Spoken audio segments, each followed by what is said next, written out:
말씀입니다. 누가복음 9장 51절에서 62절. 저와 여러분이 함께 교독하도록 하겠습니다.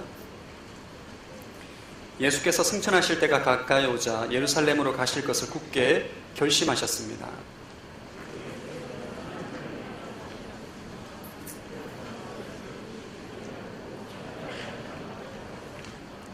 그러나 그곳 사람들은 예수를 반기지 않았습니다. 예수께서 예루살렘으로 가시는 길이었기 때문입니다.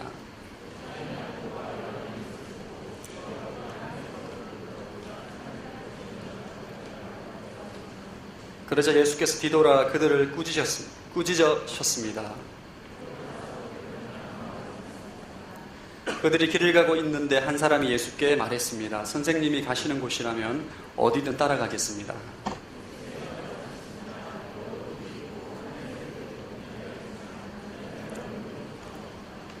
예수께서 다른 사람에게 말씀하셨습니다. 나를 따라라. 그러자 그 사람이 대답했습니다. 주여, 제가 먼저 가서 아버지의 장례를 치르게 해주십시오.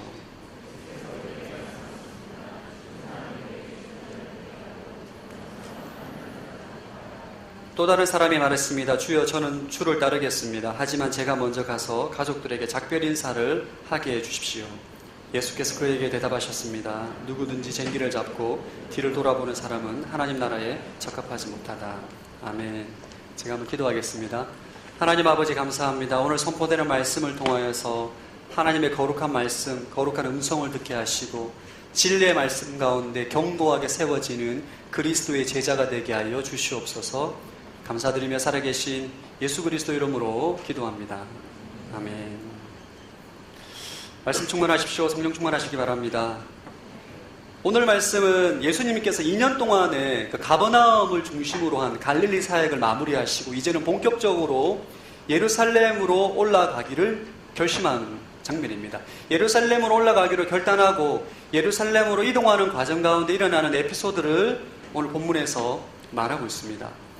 오늘 조금 전에 읽은 본문 말씀은 예수 그리스도의 제자도에 대해서 우리에게 말씀해주고 있는 본문입니다. 제자도, 예수님의 제자, 그리스도의 제자. 제자는 과연 어떤 삶을 살아야 하는가? 어떤 마음과 태도를 가져야 하는가? 지난주에도 제자도에 대해서 말씀을 나눴는데 이번 주에도 예수 그리스도의 제자도에 관련된 말씀을 좀 나누기를 원합니다.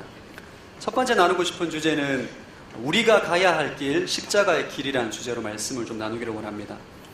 51절 말씀 한번 다 함께 읽어보겠습니다. 예수께서 승천하실 때가 가까이 오자 예루살렘으로 가실 것을 굳게 결심하셨습니다. 예루살렘으로 가실 것을 굳게 결심하셨습니다. 줄을 그어주시기 바랍니다. 예수님께서 가버나움에서 한 2년 6개월 정도 갈릴리에서 수많은 표적과 기적을 일으킵니다. 병자를 고치시고 앉은뱅이를 일으키시고 소경의 눈을 뜨게 하시고 오병이어를 일으키고 죽은 자도 살리시는 할렐루야. 엄청난 할 때 제가 살에 걸려가지고 너무 위대하시니까 예수님께서 엄청난 사역을 감당하시고 이제 갈릴리 사역을 마무리하시고 이제는 예루살렘에서 십자가에 달려 죽기 위한 이 땅에 오신 궁극적인 이유인 거죠. 십자가에 가기 위해서 예루살렘으로 가기를 굳게 결단했다. 굳게 결단해서 이제 예루살렘으로 올라가는 시작점입니다. 예루살렘으로 가실 것을 굳게 결심했다는 것은 죽기로 결단했다는 거죠. 이제 십자가에 가서 내가 죽어야 되겠구나. 죽으러 가는 것을 결단했다는 것을 말합니다. 예수님이 이제 십자가의 길을 선택한 거죠. 인생에는 크게 두 갈래의 길이 있습니다. 첫 번째는 세상의 길이에요. 세상의 길은 넓은 길이고 높아지는 길이고 부와 성공이 보장된 길입니다. 오늘날 시대 살아가는 수많은 사람들은 세상의 길을 추구합니다. 넓은 길, 보장된 길, 안락함이 있는 길, 평안함이 있는 길, 부와 명예와 성공이 보장된 길, 모든 사람들이 추구하는 그 길, 세상의 길에서 탈선하는 사람들은 실패자라고 말합니다. 모든 사람이 흠모하고 동경하는 길이 바로 세상의 길이죠. 반대로 두 번째 길은 십자가의 길입니다. 예수님께서 걸어가신 길이고 좁은 길이고 낮아지는 길이고 죽으러 가는 길입니다. 세상 사람들은 절대 가지도 않을 뿐더러 이해할 수도 없는 길이 바로 십자가의 길입니다. 교회를 다니고 신앙생활하는 저와 여러분들도 가기를 부담스러워하는 길이죠. 십자가의 길. 그리고 누가 죽는 것을 좋아하겠습니까? 이 세상에 자기 자신이 죽는 것을 좋아하는 사람은 아무도 없습니다. 오직 성령의 능력을 받아야만 갈 수 있는 길이 바로 십자가의 길인 거예요. 예수님께서 걸어가신 길, 예루살렘으로 가는 길. 그리스도인은 항상 이 두 갈래의 길에서 고민을 하게 되어 있습니다. 내가 세상의 길을 갈 것이냐, 십자가의 길을 갈 것이냐, 항상 고민하게 되어 있어요. 오늘 예수님께서 우리에게 말씀하시는 건 뭐냐 하면, 오늘 52절에 예수님께서 굳게 결심했다. 그럼 예수님도 십자가 길을 선택하는 데 있어서 그냥 된 게 아니라는 거예요. 굳게 결심을 했다. 마음 가운데 결단을 하고 선택을 하고 내가 죽기로 작정을 한 거예요. 그리스도인은 예수님의 제자라면 반드시 십자가의 길을 선택을 해야 된다. 결단을 해야 된다. 결심을 해야 된다는 것을 예수님께서 우리에게 보여주고 있는 거예요. 탈무드에 보면 어느 사람이 랍비의 제자가 되면 랍비가 제자를 선택합니다. 선택을 하면, 합격을 하면 가족과 직업들을 다 팽개치고 그 랍비를 따라가요. 랍비가 시장에 가면 학생도 시장에 따라갑니다. 랍비가 어느 마을에 가면 그 마을에 따라가요. 랍비가 병문안에 가면 이 학생도 병문안을 따라갑니다. 랍비가 잠을 자면 학생도 잠을 자고, 랍비가 식사를 하면 학생도 식사를 합니다. 이 학생이 랍비를 통해서 배울 때는 제자는 삶의 모든 방식을 배우는 거예요. 이 말은 뭐냐면, 예수 그리스도의 제자라 하면 예수님의 삶의 모든 것을 카피하는 거예요. 따라하는 거죠. 예수님께서 십자가에 못 박혀 죽기로 결심하기로 한 그 십자가의 길을 그대로 따라가는 것이 바로 예수님의 제자라는 것을 우리에게 말해주고 있는 거예요. 그럼 제자, 상당히 부담스러운 단어죠. 그럼 부담스럽지 않나요? 할렐루야. 여러분, 제자 좋아하십니까? 두란노에서 나온 책 중에서 팬인가 제자인가 라는 책이 있습니다. Not a Fan이라는 제목으로 책이 있는데, 이 책은 우리에게 묻습니다. 당신은 팬이냐 제자냐? 팬은 사전적인 정의로 누군가를 열정적으로 좋아하는 사람이 팬입니다. 저 개인적으로 축구를 좋아합니다. 할렐루야. 맨체스터 유나이티드를 좋아해요. 박지성 있을 때 너무너무 좋아했는데, 저 이게 맨체스터 맨유 팬이거든요. 맨유를 좋아하면, 제가 맨유를 좋아하다 보니까 늘 그 축구 경기에 하이라이트를 보게 돼요. 5분 동영상. 늘 보게 됩니다. 골을 넣으면 열광합니다. 너무 좋아해요. 팬의 특징은 그 팀을 보면 열렬히 응원합니다. 선수가 사인한 운동 셔츠를 입기도 하고 벽에 걸어두기도 하고 자동차에 스티커를 붙이기도 합니다. 근데 정작 경기에 나가진 않아요. 팬은 경기장에서 땀을 뻘뻘 흘리고 달리거나 공을 차지 않습니다. 팬은 절대로. 단지 선수만 좋아할 뿐이에요. 그러니까 선수의 모든 개인 기록은 다 알지만 그 선수와 인격적인 관계는 없습니다. 이게 팬의 특징이에요. 팬. 요즘 교회에 예수님을 좋아하는 팬이 많습니다. 예수님을 너무 좋아해요. 열정적으로. 예배할 때 뜨겁게 찬양하고 뜨겁게 예배하고 말씀 들을 때 너무너무 아멘합니다. 집 앞에 온누리교회 스티커 붙입니다. 온누리교회. 이단들 물러가라 이렇게 딱 붙여요. 십자가 목걸이 딱 합니다. 십자가 목걸이 귀걸이까지 딱 해요.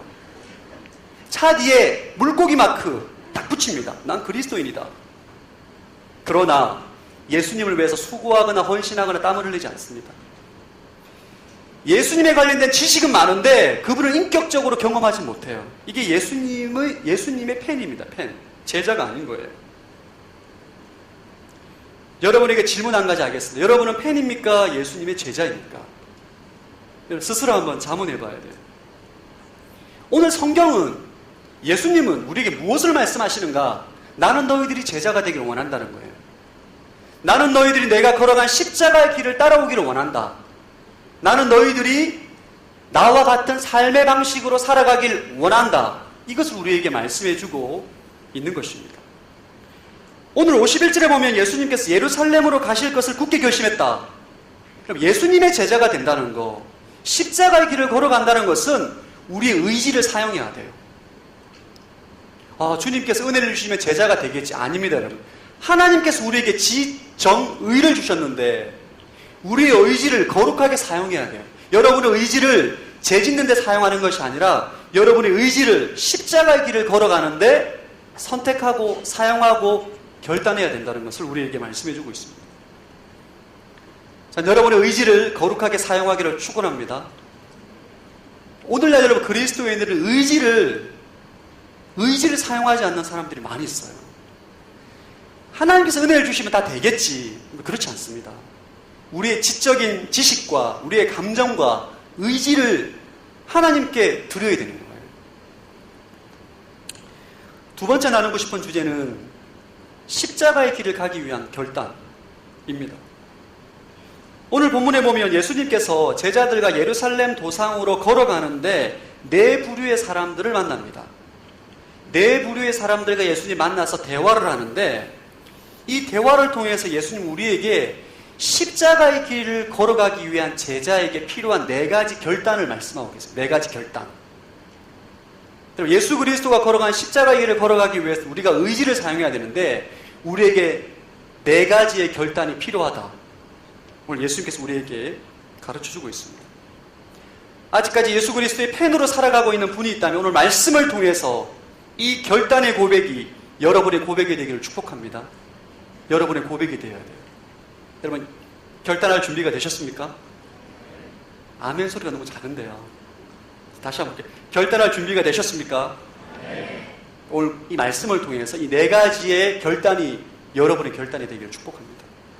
첫 번째 따라합시다. 나는 날마다 죽는다. 이 고백이 있어요. 날마다 죽는 고백. 우리 52절부터 54절까지 한번 읽어보겠습니다. 시작. 그리고 예수께서는 사람들을 미리 앞서 보내셨습니다. 그들은 가서 예수를 모실 준비를 하려고 사마리아 한 마을에 들어갔습니다.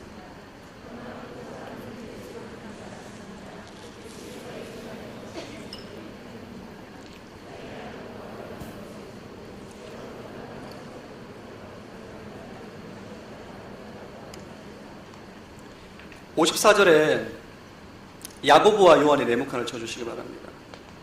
하늘에서 불을 불러 이 사람들을 멸망시켜 달라고 할 거예요. 줄을 그어주시기 바랍니다.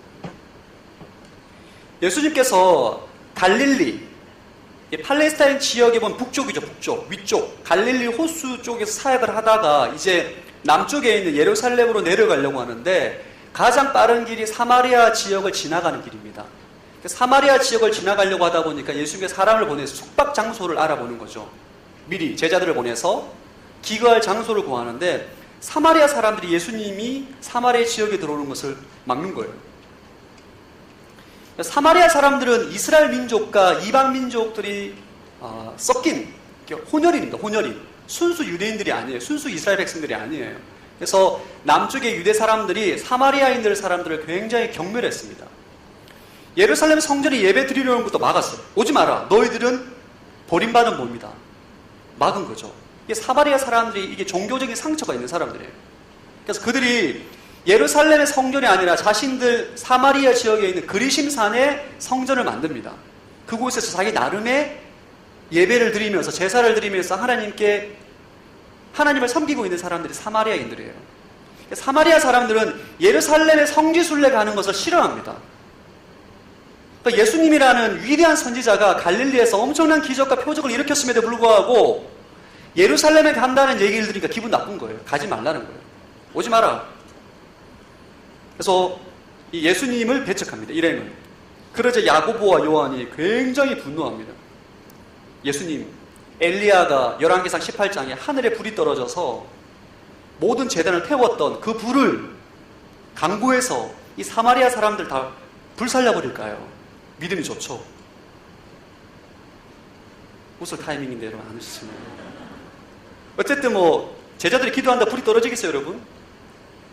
그렇게 강구합니다. 그때 예수님께서 그들을 꾸짖어요. 55절 말씀 한번 읽어보겠습니다. 55절 시작. 예, 예수님께서 그들을 꾸짖습니다. 야단치는 거죠. 야, 말도 안 되는 소리 하지 마라. 야, 까불지 마라. 말씀하시는 거죠.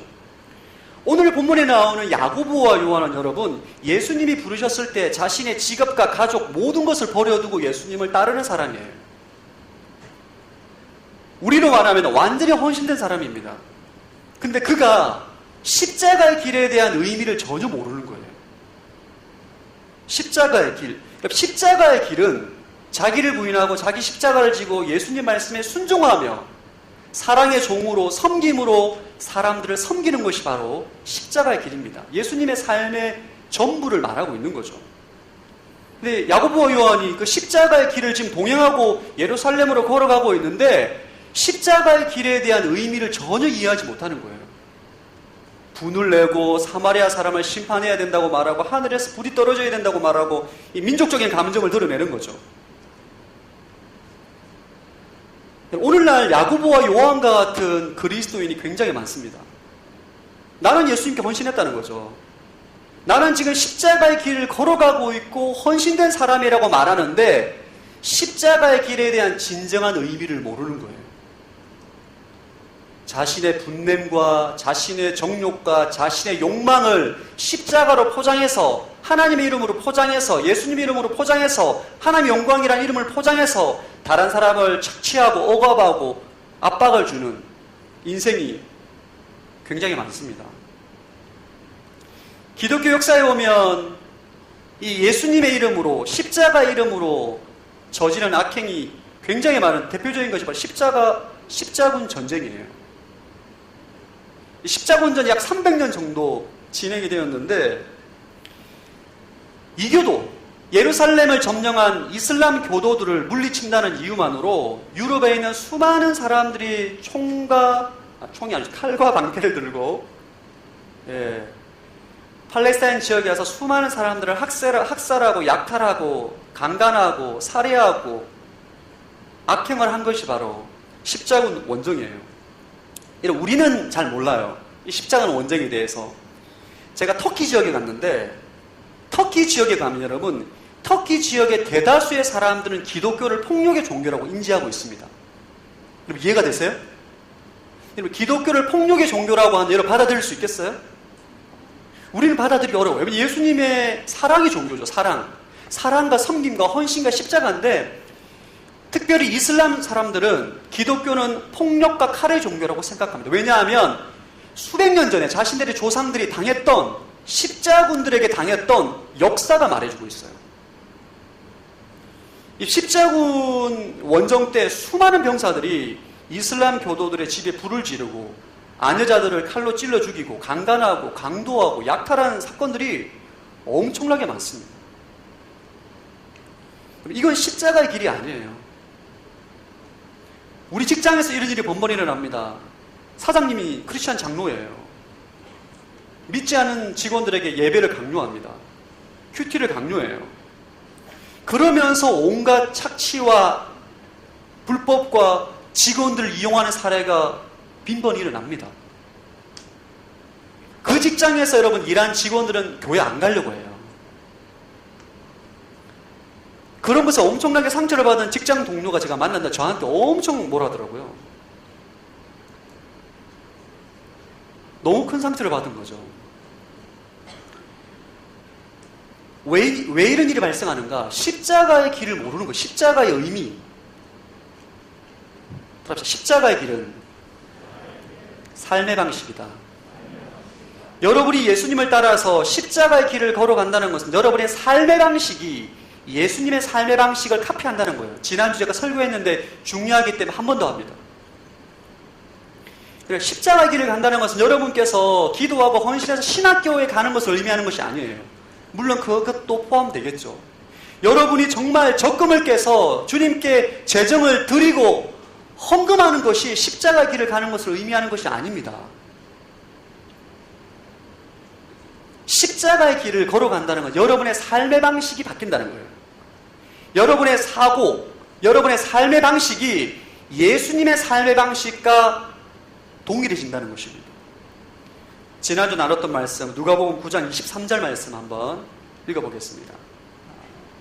시작.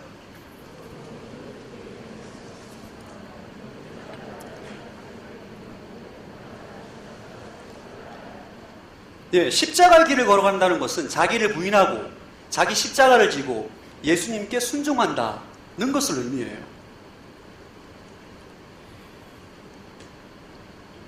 예, 십자가의 길을 걸어간다는 거, 자기 십자가를 지고 자기를 부인한다는 것은 일회성 사건이 아닙니다. 날마다 내가 죽어야 돼요. 날마다 내 속에 있는 죄성, 욕심, 욕망, 분노, 혈기를 십자가에 못 박아 죽는 거예요. 이것이 바로 십자가의 길을 걸어가는 것을 의미합니다. 사도 바울도 예수 그리스도의 십자가를 얘기할 때 나는 날마다 죽노라 라고 고백을 합니다. 우리 고린도전서 15장 31절 말씀 한번 자막을 통해서 읽어보겠습니다. 시작. 형제들이여, 내가 그리스도 예수 우리 주 안에서 가진 내 자랑인 여러분을 두고 단언합니다만 나는 날마다 죽습니다. 뭐라고 고백한다고 여러분? 날마다 죽는다. 여러분이 예수님의 제자가 되어서 십자가의 길을 걸어간다는 것은 여러분이 날마다 죽는다는 것을 의미하는, 여러분 날마다 내가 죽는다 결단하고 고백해야 된다는 거예요. 들어갑시다. 날마다 죽자.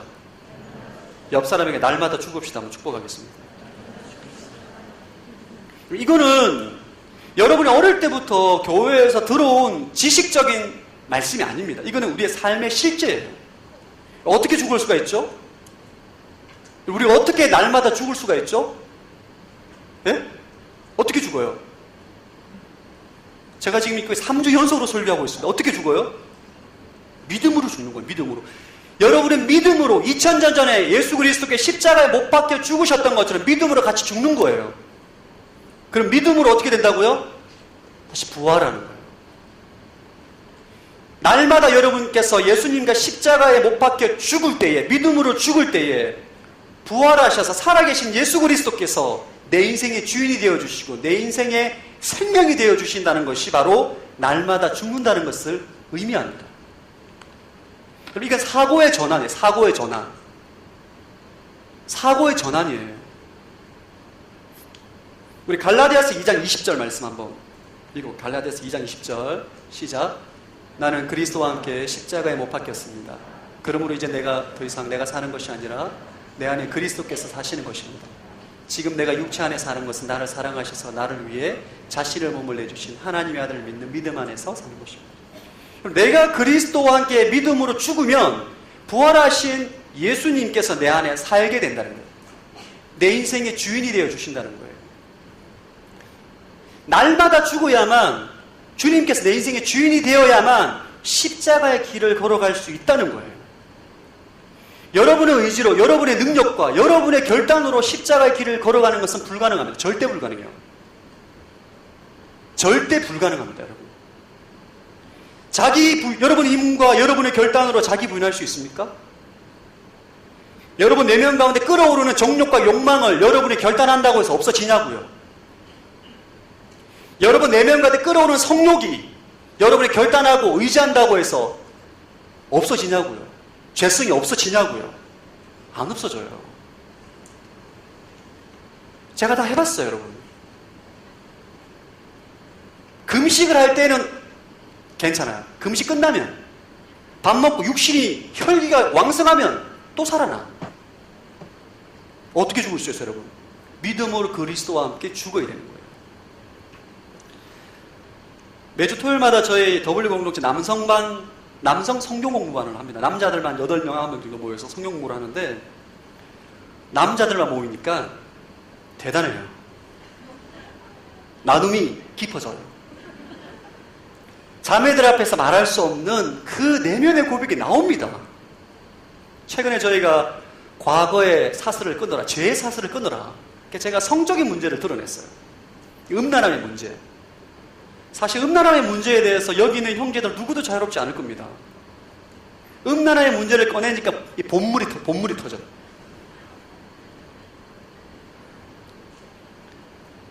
여러분, 저도 그렇고 모든 남자들은 음란함에 있어서 자유롭지 못해요. 이게 장난이 아닙니다. 이 문제가 심각한 수준이에요. 물론 하나님의 사람들이 세상 사람들처럼 육체적인 음행을 하진 않지만 이 음란물이 우리를 너무나 괴롭히는 거죠. 또 다른 주제, 용서의 문제. 이 나눴어요. 나에게 상처를 준 사람, 나에게 상처를 준 사람 용서할 수 있냐는 거죠. 근데 죄의 문제, 죄의 사슬의 문제, 용서의 문제, 이런 것들을 나누는데 결론은 우리 힘으로 불가능하다, 이거예요. 내 힘으로 안 됩니다. 여러분, 내 힘으로 자기를 부인할 수가 없어요. 이 죄성의 문제와 상처의 문제와 쓴뿌리와 이런 것들을 내가 결단한다고 해서, 금식한다고 해서, 내가 노력한다고 해서 사라지지 않는다니까요. 언제 사라지는가? 그러니까 죄는 죽은 사람한테 역사할 수 없는 거예요. 여러분, 상처가 죽은 사람한테 더 이상 힘을 발휘할 수 없어요. 죽었는데 무슨 상처를 받아요? 그러지 않겠어요? 죽었어요. 죽었는데 어떻게 상처를 받아? 죽었는데 무슨 육체의 욕망이 있겠어요? 제가 최근에 가까운 사람 중에 저에게 한마디를 했는데 제가 너무 상처가 되는 거예요, 진짜. 너무너무 상처가 되는 거예요. 저도 다 성격이 상처를 잘 안 받는 성격입니다. 할렐루야. 경상도 남자, 상처야 떠나가라. 나는 너를 거절한다. 그까짓 걸로 나 상처를 주나? 웃긴다. 상처를 무시해버려요. 근데 그 말은 저에게 깊은 상처를 주더라고요. 깊은 상처. 너무너무 미운, 그 사람이 너무너무 미운 거예요. 생각만 하면 막 분이 치밀어 오르는 거예요. 이게 덮으려고 덮어지지가 않는 거예요. 새벽에 기도해서 주님, 이 나의 모든 상처를 십자가에 못 박습니다. 믿음으로 죽여버립니다. 못 박았어요. 부활하신 예수 그리스도께서 내 인생의 주인이 되어주시고 생명이 되어주십시오 라고 결단을 딱 하니까 더 이상 그 상처가 저한테 영향을 못 미치는, 밉지가 않는 거죠. 그럴 수 있지 뭐. 할렐루야. 날마다 죽는 사람은 성령의 역사를 통해서 그리스도의 능력이 우리 인생 가운데 찾아오게 될 줄로 믿습니다. 여러분, 날마다 죽어야 되는 거예요. 십자가의 길을 걸어가기 위해서는 날마다 죽는 것이 바로 제자로서의 삶의 시작입니다. 여러분, 제가 말한 대로, 말씀을 전한 대로 여러분 인생에서 육체의 정욕과 욕심과 분노와 혈기가 찾아올 때마다 죽어보십시오. 믿음으로. 부활하신 예수님께서 내 인생의 주인이 되어주시고 생명이 되어주셔서 나를 다스려주시고 죄를 이겨주시고 상처를 이겨주시고 육체의 욕망과 정욕을 이겨주십시오. 고백할 때에, 결단하고 고백하고 의지할 때에 예수 그리스도 안에 있는 생명의 능력이 우리 인생 가운데 임하게 되는 거예요. 어떻게 임한다고요? 믿음으로. 할렐루야. 이게 복음입니다. 이건 노력의 문제가 아니에요. 노력의 문제가 여러분 아니에요. 의지의 문제, 우리가 고백하는 거예요. 고백. 믿음으로 고백하고 믿음으로 그 죄유혹이 있을 때 내가 고백하기로 결단하는 거예요. 믿음으로 죽기로 결단하는 거예요. 어떤 사람은 죄유혹이 찾아올 때 그걸 즐기는 사람이 있습니다. 안 되는데 되는데. 즐기는 사람이 있어요, 여러분. 음란의 문제도 마찬가지예요. 안 된다고 말하지만 습관적인 음란의 문제는 즐기는 거예요, 지금. 짜릿하거든요. 육체의 쾌감이 있는 거거든요. 미운 사람을 후욕하는 거, 여러분 도마 위에 그 사람 올려다 놓고 난도질을 해보십시오. 속 시원합니다. 그렇지 않나요? 저만 죄인인가요? 여러분, 후욕을 하면 할수록 은근한 쾌감이 있어요. 그때 거기서 스탑. 여러분의 죄를, 여러분의 정욕을, 혈기를, 분노를 믿음으로 십자가에 못 박으십시오. 그리스도 안에 있는 생명의 능력이 여러분을 다스리고 통치하게 될 줄로 믿습니다. 이것이 바로 십자가의 길을 걸어갈 수 있는 원동력과 힘이에요. 이것이 없이는 불가능해요. 이것은 성령의 역사하고 성령의 도움입니다. 이것이 없이는 여러분 불가능해요. 사도 바울이 말합니다. 사도 바울이 나는 날마다 죽노라. 그 사람 보통 사람이 아니에요. 사도 바울이 보통 사람이 아닙니다. 실제로도 의지적으로보다 지적으로 감정적으로보다 정말 탁월한 사람임에도 불구하고 그가 말합니다. 내가 날마다 죽어야만 이 십자가의 길을 걸어갈 수 있다. 내 능력과 내 의지와 내 결단으로는 부족하다. 불가능하다. 말하는 거예요. 자, 여러분의 삶이 믿음으로 날마다 죽고 부활하는 인생이 되기를 축원합니다. 믿음으로 결단하고 고백하는 거예요. 이것이 바로 제자의 삶의 시작입니다. 두 번째 결단 따라합시다. 나는 어디든지 간다. 57절 말씀 한번 읽어보겠습니다. 시작.